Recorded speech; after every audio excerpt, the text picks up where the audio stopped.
উপদেষ্টা জনাব মোহাম্মদ ফাউজুল কবির খান, জনাব আদিলুর রহমান এবং সৈয়দা রিজওয়ানা হাসানকে আজকে এসে এর নিশ্চয়তা প্রদান করতে হবে।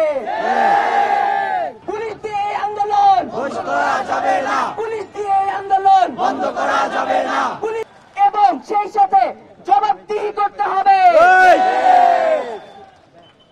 দুই, প্রজ্ঞাপনের মাধ্যমে ইতিপূর্বে আমরা আমাদের প্রতিনিধিত্বের অনুপযুক্ত মনে করি উক্ত কমিটিকে আমরা প্রত্যাখ্যান করলাম।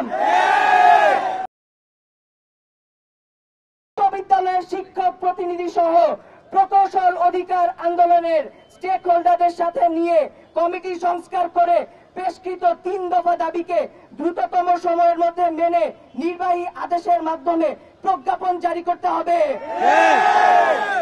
এবং এ মর্মে সংশ্লিষ্ট 3 উপদেষ্টা জনাব মোহাম্মদ ফাউজুল কবির খান, জনাব আদিলুর রহমান এবং সৈয়দা রিজওয়ানা হাসানকে আজকে এসে এর নিশ্চয়তা প্রদান করতে হবে,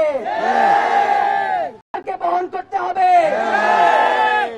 এবং উক্ত আন্দোলন চলাকালীন সময়ে সকল শিক্ষার্থীদের সুরক্ষা নিশ্চিত করতে হবে। পুলিশ দিয়ে এই যৌক্তিক আন্দোলনে আর কোন প্রকার হামলা করা যাবে না। পুলিশ দিয়ে আন্দোলন বন্ধ করা যাবে না, পুলিশ দিয়ে আন্দোলন বন্ধ করা যাবে না, পুলিশ দিয়ে আন্দোলন বন্ধ করা যাবে না।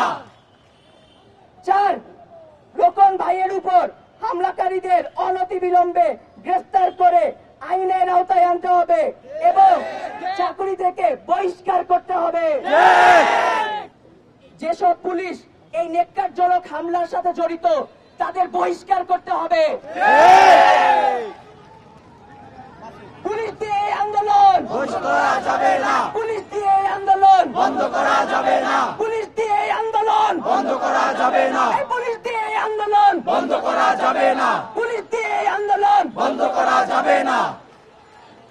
অবিলম্বে আমাদের এই দাবিগুলো মেনে নেওয়া না হলে আমরা কঠোর কর্মসূচি দিতে বাধ্য থাকব।